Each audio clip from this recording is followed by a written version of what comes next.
ನಾವು ಯಾವುದನ್ನ ನಮ್ಮ ವೀಕ್ನೆಸ್ ಅನ್ಕೊಂಡಿರ್ತೀವೋ ಅದೇ ನಮ್ಮ ದೊಡ್ಡ ಸ್ಟ್ರೆಂತ್ ಆಗ್ಬೋದು. ಅದು ಹೇಗೆ ಅಂತ ಇವತ್ತು ನೋಡೋಣ. ಬನ್ನಿ, ಈ ಇಂಟ್ರೆಸ್ಟಿಂಗ್ ಜರ್ನಿ ಶುರು ಮಾಡೋಣ. ನಿಮ್ಮ ಲೈಫ್ನಲ್ಲೇ ಯಾವತ್ತಾದ್ರೂ ಹೀಗಾಗಿದ್ಯಾ? ಗಿಟಾರ್ ಕಲಿಬೇಕು ಅಂತ ಒಂಥರ ಹುಚ್ಚು. ಸರಿ, ಒಂದು ವಾರ ಕಲಿಯೋದು, ಮುಂದಿನ ವಾರ ನೋಡಿದ್ರೆ ಆ ಗಿಟಾರ್ ಮೂಲೆಯಲ್ಲಿ ಧೂಳ್ ತಿಂತಾ ಇರುತ್ತೆ. ಅಥವಾ ಕೋಡಿಂಗ್ ಕಲಿಯೋಣ ಅಂತ ಬುಕ್ ತಿಂದಿರ್ತೀವಿ, ಅದು ಅರ್ಧದಲ್ಲೇ ನಿಂತಿರುತ್ತೆ. ಪೇಂಟಿಂಗ್ ಮಾಡೋಕೆ ಅಂತ ತಂದ ಬ್ರಷ್ಗಳನ್ನು ಮುಟ್ಟೇ ಇರಲ್ಲ. ಈ ಥರ ಅರ್ಧಕ್ಕೆ ನಿಲ್ಸಿರೋ ಕೆಲಸಗಳ ಒಂದು ದೊಡ್ಡ ಲಿಸ್ಟೇ ಇದೆಯಾ? ಹಾಗಿದ್ರೆ ಚಿಂತೆ ಬೇಡ, ನೀವೊಬ್ರೇ ಅಲ್ಲ ಈ ಲಿಸ್ಟ್ನಲ್ಲಿ. ಹೀಗೆ ಒಂದಲ್ಲ ಒಂದು ವಿಷಯದ ಬಗ್ಗೆ ಆಸಕ್ತಿ ತೋರಿಸೋರನ್ನ ನಮ್ಮ ಸಮಾಜ ಒಂಥರ ವಿಚಿತ್ರವಾಗಿ ನೋಡುತ್ತೆ ಅಲ್ವಾ? ಅವ್ರಿಗೆ ಯಾವುದ್ರಲ್ಲೂ ಇವನು ಮಾಸ್ಟರ್ ಅಲ್ಲ ಅಂತ, ಅಥವಾ ಯಾವಾಗ್ಲೂ ಕನ್ಫ್ಯೂಷನ್ನಲ್ಲಿರೋ ವ್ಯಕ್ತಿ ಅಂತ ಒಂದು ಲೇಬಲ್ ಕೊಟ್ಬಿಡ್ತಾರೆ. ಆದ್ರೆ ಇದು ಸಂಪೂರ್ಣವಾಗಿ ಒಂದು ತಪ್ಪು ಕಲ್ಪನೆ. ಈ ಗಾದೆ ಮಾತನ್ನಂತೂ ನಾವೆಲ್ಲರೂ ಕೇಳೇ ಇರ್ತೀವಿ, ಹಲವು ವಿದ್ಯೆ ಬಲ್ಲವನೂ ಯಾವುದ್ರಲ್ಲೂ ಪಕ್ಕ ಅಲ್ಲ ಅಂತ. ನಿಜ ಹೇಳ್ಬೇಕಂದ್ರೆ ಈ ಅರ್ಧಂಬರ್ಧ ಸತ್ಯವೇ ನಮ್ಮ ಅತಿದೊಡ್ಡ ಪ್ರಾಬ್ಲಮ್. ಇದು ನಮ್ಮೊಳಗಿರೋ ಒಂದು ಸ್ಪೆಷಲ್ ಟ್ಯಾಲೆಂಟನ್ನ ಗುರುತಿಸೋಕ್ ಬಿಡಲ್ಲ. ಆದ್ರೆ ಈ ಕಥೆಯಲ್ಲಿ ಒಂದು ದೊಡ್ಡ ಟ್ವಿಸ್ಟ್ ಇದೆ. ನೋಡಿ, ನಾವು ಚಿಕ್ಕೋರಿದ್ದಾಗಿಂದ ನಮ್ಮ ಸ್ಕೂಲು, ಕಾಲೇಜು, ನಮ್ಮನ್ನ ಬೆಳೆಸಿದ ವಾತಾವರಣ ಎಲ್ಲವೂ ನಮಗೆ ಹೇಳ್ಕೊಟ್ಟಿದ್ದು ಒಂದೇ ಪಾಠ. ಏನಪ್ಪಾ ಅಂದ್ರೆ, ಒಂದೇ ಒಂದು ವಿಷಯದ ಮೇಲೆ ಫೋಕಸ್ ಮಾಡು, ಸಕ್ಸಸ್ ಆಗೋಕೆ ಇದೊಂದೇ ದಾರಿ ಅಂತ ನಮ್ಮ ತಲೆಗೆ ತುಂಬಿದ್ದಾರೆ. ಇದನ್ನ ಐ ಶೇಪ್ಡ್ ಸ್ಪೆಷಲೈಸೇಷನ್ ಅಂತ ಕರೀತಾರೆ. ಅಂದ್ರೆ ಐ ಅಕ್ಷರದ ಥರ ಒಂದೇ ಕ್ಷೇತ್ರದಲ್ಲಿ ನೇರವಾಗಿ ಆಳವಾಗಿ ಜ್ಞಾನ ಪಡ್ಕೊಳ್ಳೋದು. ಉದಾಹರಣೆಗೆ, ಒಬ್ಬ ಡಾಕ್ಟರ್, ಇಂಜಿನಿಯರ್ ಅಥವಾ ಲಾಯರ್, ಇವರೆಲ್ಲ ಒಂದೇ ಫೀಲ್ಡಲ್ಲಿ ಎಕ್ಸ್ಪರ್ಟ್ ಆಗ್ತಾರಲ್ಲ ಹಾಗೆ. ಆದ್ರೆ ಒಂದು ನಿಮಿಷ ಯೋಚನೆ ಮಾಡಿ, ಇವತ್ತಿನ ಜಗತ್ತು ಎಷ್ಟು ಫಾಸ್ಟಾಗಿ ಬದಲಾಗ್ತಿದೆ ಅಲ್ವಾ? ಹೀಗಿರುವಾಗ ಒಂದೇ ಒಂದು ಸ್ಕಿಲ್ ಮೇಲೆ ಪೂರ್ತಿಯಾಗಿ ಡಿಪೆಂಡ್ ಆಗೋದು ತುಂಬಾನೇ ರಿಸ್ಕಿ. ನಾಳೆ ಟೆಕ್ನಾಲಜಿ ಬದಲಾಗಿ ಆ ಸ್ಕಿಲ್ಗೆ ಬೆಲೆನೇ ಇಲ್ಲದಂಗಾದ್ರೆ ಏನ್ ಮಾಡೋದು? ನೋಡಿ, ಈ ಒಂದೇ ವಿಷಯದ ಮೇಲಿನ ಫೋಕಸ್ ನಮ್ಮನ್ನ ವೀಕ್ ಮಾಡ್ಬಿಡ್ಬೋದು. ಹಾಗಾದ್ರೆ ಇದಕ್ಕೆ ಸೊಲ್ಯೂಷನ್ ಏನು? ಅದಕ್ಕೆ ಇರೋದು ಈ ಹೊಸ ಯುಗದ ಹೊಸ ಮಾಡೆಲ್, ಎಂ ಶೇಪ್ಡ್ ಮೈಂಡ್. ಹೌದು, ಇದು ಹಳೇ ಕಾಲದ ಯೋಚನೆಗಳನ್ನ ಬುಡಮೇಲು ಮಾಡುವಂತ ಒಂದು super concept. So I shape ಜನ ಒಂದೇ ಜ್ಞಾನದ ಭಾವೆಯನ್ನ ಆಳವಾಗಿ ತೋಡಿದ್ರೆ, ಎಂ ಶೇಪ್ ಜನ ಅವ್ರು ಒಂದಲ್ಲ ಎರಡಲ್ಲ ಹಲವು ಶಿಖರಗಳನ್ನ ಇರ್ತಾರೆ. ಅಂದ್ರೆ ಮಲ್ಟಿಪಲ್ ಫೀಲ್ಡ್ಸ್ಗಳಲ್ಲಿ ಎಕ್ಸ್ಪರ್ಟೈಸ್ ಹೊಂದಿರ್ತಾರೆ.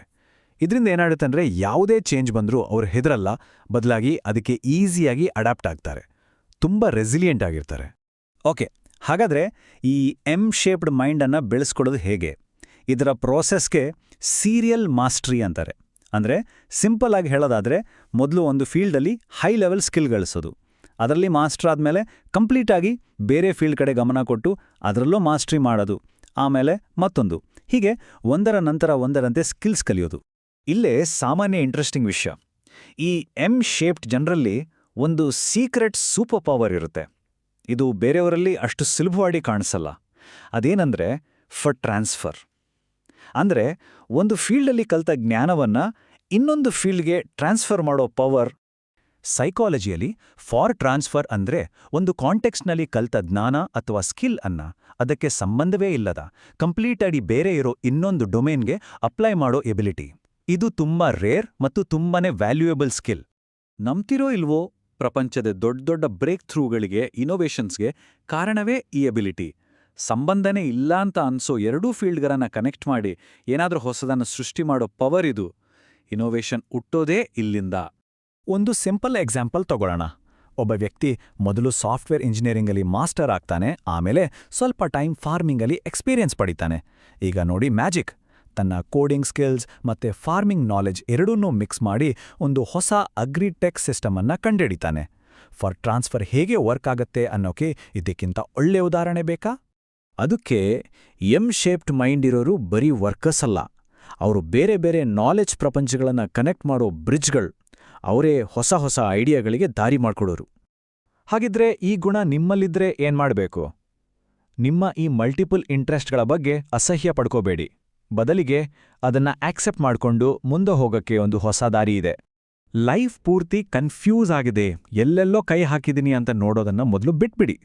ಅದರ ಬದಲು ನಿಮ್ಮ ಲೈಫನ್ನ ಕಲಿಕೆಯ ಸೀಸನ್ಗಳು ಅಂತ ನೋಡಿ. ಹೌದು, ಒಂದೊಂದು ಸೀಸನ್ ಒಂದೊಂದು ಹೊಸ ಸ್ಕಿಲ್ ಕಲಿಯೋಕೆ ಮೀಸಲಾಗಿರುತ್ತೆ ಅಂತ ಭಾವಿಸಿ.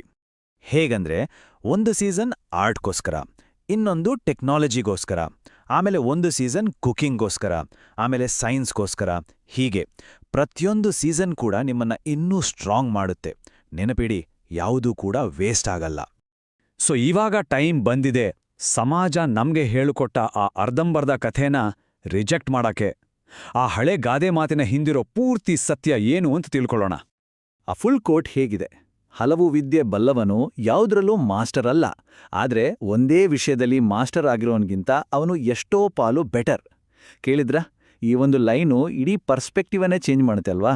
ನಿಮ್ಮ ಮಲ್ಟಿ ಇಂಟ್ರೆಸ್ಟ್ ನಿಮ್ಮ ವೀಕ್ನೆಸ್ ಅಲ್ಲ, ಅದು ನಿಮ್ಮ ಅಲ್ಟಿಮೇಟ್ ಸ್ಟ್ರೆಂತ್. ಹಾಗಾದ್ರೆ ಕೊನೆಯದಾಗಿ ಒಂದು ಪ್ರಶ್ನೆ ಕೇಳ್ತೀನಿ. ಇವತ್ತಿನ ಶೇಪ್ಡ್ ಮೈಂಡ್ಸ್ ನಾಳಿನ ಜಗತ್ತಿಗಾಗಿ ಎಂಥ ಅದ್ಭುತವಾದ ಯುನೀಕ್ ಬ್ರಿಡ್ಜ್ಗಳನ್ನ ಕಟ್ಟಬಹುದು? ನಿಮ್ಮಲ್ಲಿರೋ ಬೇರೆ ಆಸಕ್ತಿಗಳು ಸೇರಿ ಯಾವ ಹೊಸ ಇನ್ನೋವೇಷನ್ಗೆ ದಾರಿ ಮಾಡ್ಕೊಡ್ಬೋದು? ಸ್ವಲ್ಪ ಯೋಚನೆ ಮಾಡಿ ನೋಡಿ.